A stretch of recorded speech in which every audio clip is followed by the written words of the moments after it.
조갑제 TV 시청자 여러분 안녕하십니까. 북한 마식령 스키장 남북 공동훈련에 참여했던 한국 적 대표단이 오늘 오전 9시 30분에 알파인과 크로스칸트리 공동훈련을 진행하고 오후 1시에 다시 한국을 향해서 출발을 했다고 합니다.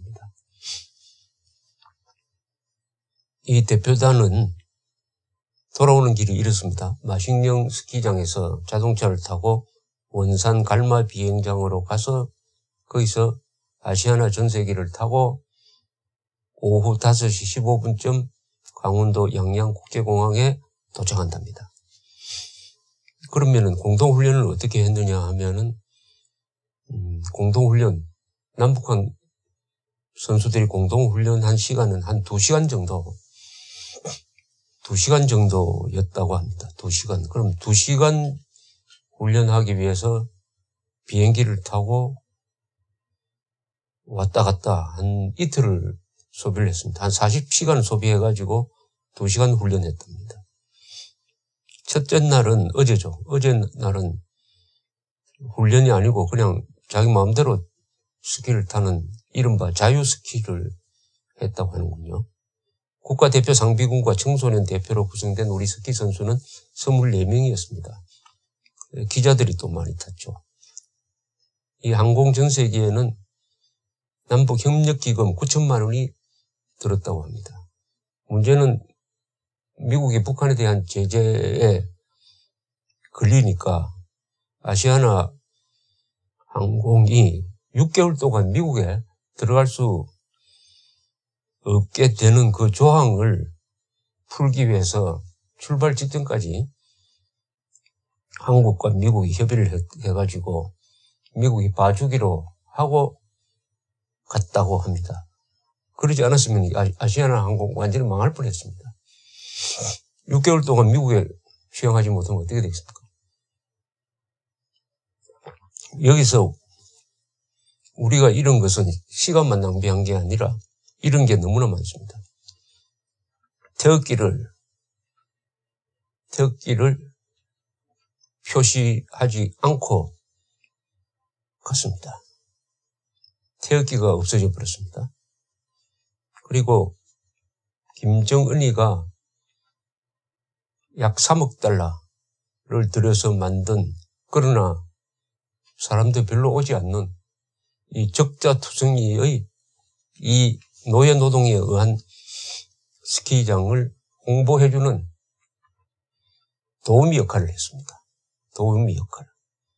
오늘 조선닷컴 뉴스 제목이 이렇습니다. 마식령 스키장 홍보 도우미가 된 한국 스키 선수들. 여러분, 이게 무슨 말입니까? 마식령 스키장 홍보 도우미가 된 한국 스키 선수들. 이거 직설적으로 이야기하면 김정은의 도우미가 된 한국 스키 선수들. 도우미가 되면 돈이라도 받아야 되는데 돈까지 써가면서 도우미가 됐답니다.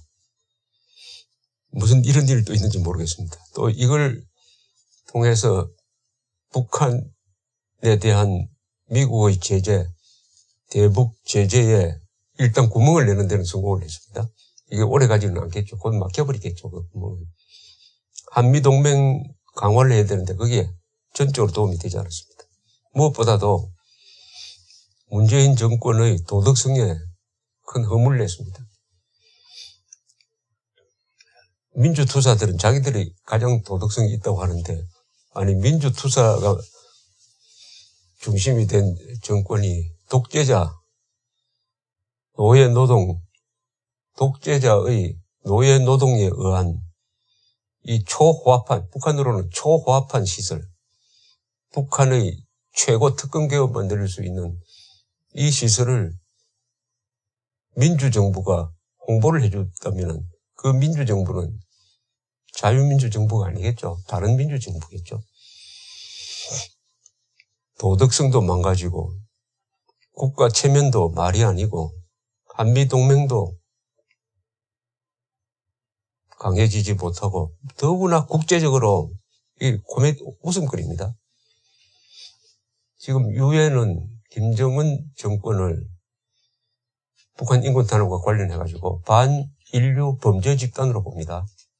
유엔의 입장에서는. 반인류 범죄 집단. 우리로서는 전쟁 범죄자, 민족 반역자인데 그 김정은이의 작품을 세계에 홍보해줬다. 우리가 돈을 들여가지고 홍보해줬다. 뭐 이것만 남게 되었습니다. 3억 달러를 들였다고 그래요. 김정은이가 어릴 때 학교를 스위스에서 다녀서 아마 이 스키장을 좋아하는 모양입니다. 3억 달러. 여러분 생각해 보십시오. 북한의 3억 달러. 북한의 3억 달러라는 돈은 남북한 국력 차이를 생각하면 약 몇백억 달러에 됩니다. 몇백억 달러에 해당되는 것을 공장 짓는 데 쓰면 몰라도 말이죠. 특권층이 이용하는 스키장 건설에 썼다면 이거 제정신이 아니죠. 30대 초반의 독재자가 자기 멋대로 하는 건데, 그러니까 국제적으로 지탄의 대상이 되었는데, 이 사람들이 평양 동계올림픽을 하이제킹해 가서 자기들이 이용해 먹는데 우리 문재인 정부가 들러리가 아닌 도우미 역할을 했습니다. 더구나 한국 스키 선수들을 앞세워가지고 1박 2일에 비행기 타고 가서 딱 2시간 동안 이게 훈련인지 아닌지 모르겠는데요. 스키 타고 돌아오는 40시간을 허비해가지고 2시간 연습하고 돌아오면서 북한 정권 홍보해주고 대한민국의 국격, 체면은, 도덕성은 다 구겨버리는 이런 미치는 장사를 해도 문재인 정부는 평화를 이야기합니다. 이런 굴욕이 평화입니까? 이런 위선이 평화입니까? 이것이 평화라면은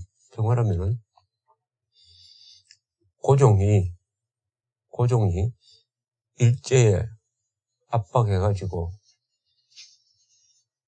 자기는 일본 황족에 편입되고 나를 갖다 바친 그것도 평화입니다. 일제시대는 평화의 시대입니다. 이런 문법으로 쓴다면. 그리고 1950년 6월 25일 우리가 남침을 당했을 때 이승만이 국군과 함께 결사항전의 자세를 취한 것은 그것은 평화 파괴행위입니다. 그때 왜 항복하지 않았냐? 아마 이렇게 생각하는 세력들이 정권 안팎에 많을 것이라고 생각합니다. 민족 통일을 하기 위해서 김일성이가 남침했으면 항복했어야지. 김일성이가 민족 통일을 위해서 남침을 했으면 항복을 했어야지. 왜 저항을 해가지고 통일도 안 되고 다시 분단 고착이 되도록 만들었느냐.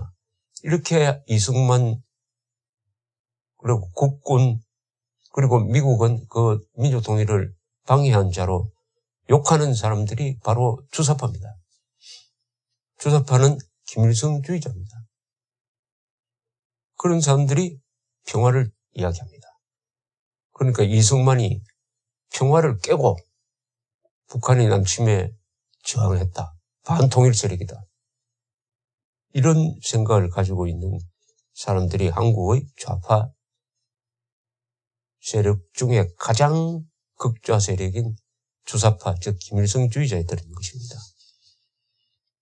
마식령 스키장 홍보, 그 도우미가 된 한국 스키 선수들, 마식령 스키장 홍보 도우미 된 한국 스키 선수들, 평창 동계올림픽은 엉뚱한 방향으로 흘러가고 있습니다. 평양올림픽이 되고 있다고 비판하면은 화를 내는 쪽에서 이거 좀 설명을 해줘야 됩니다. 국민들한테 설명할 의무가 있습니다. 왜 태극기를 내렸느냐. 그럼 훈련하러 갔으면은 무슨 훈련을 했느냐. 그게 평창올림픽에 무슨 도움이 되느냐. 왜 여기에 우리가 돈을 들이느냐. 홍보하면 홍보비라도 받아야지. 왜 돈 써가면서까지 반인류 범죄 집단, 민족 반역자, 전쟁 범죄자, 30대 독재자를 왜 홍보를 했느냐. 답을 해야 될 것입니다. 감사합니다.